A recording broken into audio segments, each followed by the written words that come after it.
It needs to be everybody's number one priority. Really, Brexit doesn't matter. Nothing else matters apart from this. And as Libby said, the political parties, some are talking about it. The Green Party's been talking about it for ages.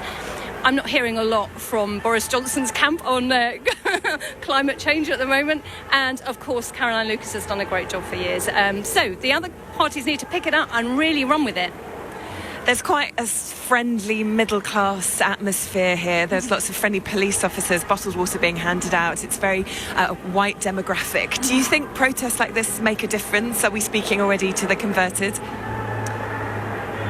In a way, yes, I think that's true. There's definitely a certain demographic here. I don't know what needs to be done really to draw more people into it, maybe going out and talking to more people in the community.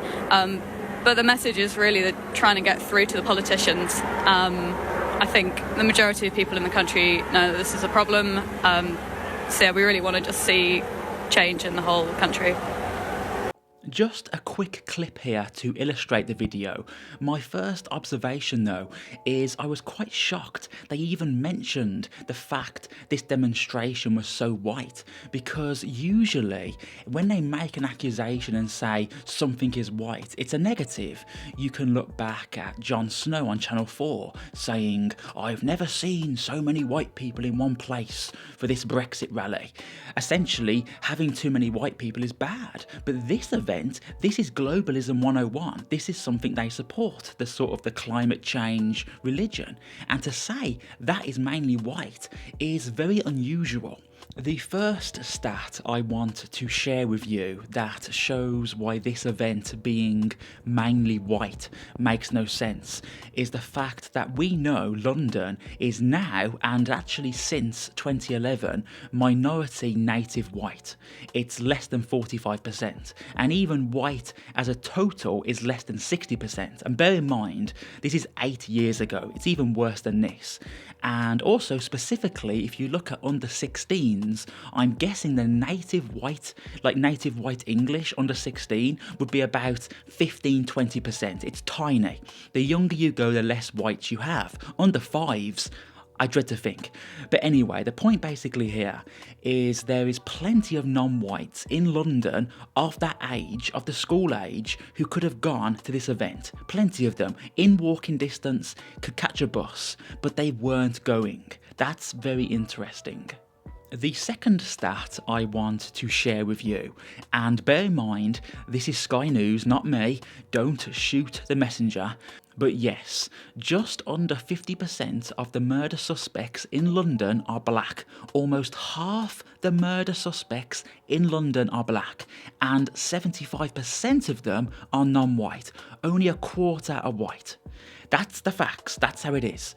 And so the question really is, why is it non-whites, blacks, why are they so enthusiastic about murdering people, but they're less enthusiastic about saving the planet? It's a real head scratcher.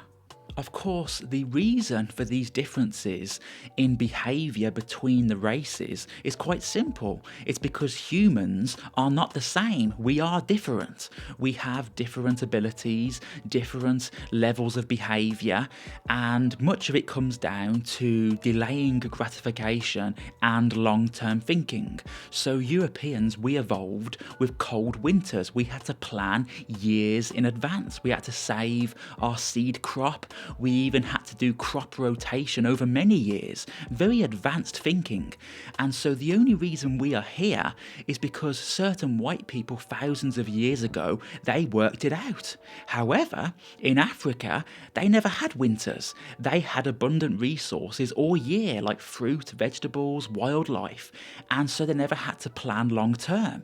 And that's how they still are now. Of course, you have outliers. You have Africans who can think long term and really long term, and Europeans who are stupid and think short term, but on average, that's how it is. And you're not going to change that. It's because humans aren't the same. Something linked to this, and essentially third world people and how they treat the environment, is you might be aware of the fact that there are literally millions of Indians, and by the way, this is the BBC, not me, millions of Indians who defecate in the open. They defecate on the street. They just do that. That's normal for them. And you also have parts of the world where you have people of African descent, like Baltimore, Detroit, Chicago, Haiti, parts of Africa, I guess parts of London, Birmingham, where there's very run-down conditions. There's rubbish all over the place, there's squalor, there's violent crime, etc. And so the question is, these people are happy to live in their immediate environment where they're actually living day to day is basically an SHIT hole. It's an SHIT hole. We know it's a hellscape. So if they're happy to live in those conditions themselves, why would they care about the planet as a whole, this global initiative to save the environment, when they're happy to live where they're actually defecating? And funny enough, on that, by the way, where I live, if you're walking down the street and if your dog fouls the street, you can get a £1,000 fine. £1,000. Let alone if you do it, it's if your dog craps on the street. I mean, it's crazy. So yeah, you have to ask, these people seem to be happy living in squalor. So why would they care about the planet? And so in conclusion here, people need to realise that if you want the planet to succeed, you do need white people. Because if we are eventually eradicated, if we are ethnically cleansed and replaced by the third world, then the planet is doomed. So really, whatever your opinion, if you want the planet and the environment to exist in a good condition, you must also want whites to exist. So, anyway, please let me know your thoughts on this, and do you believe the globalists care more about the planet or erasing white people? Like, dislike, subscribe, unsubscribe, please comment. Ilu Sassoon, peace out.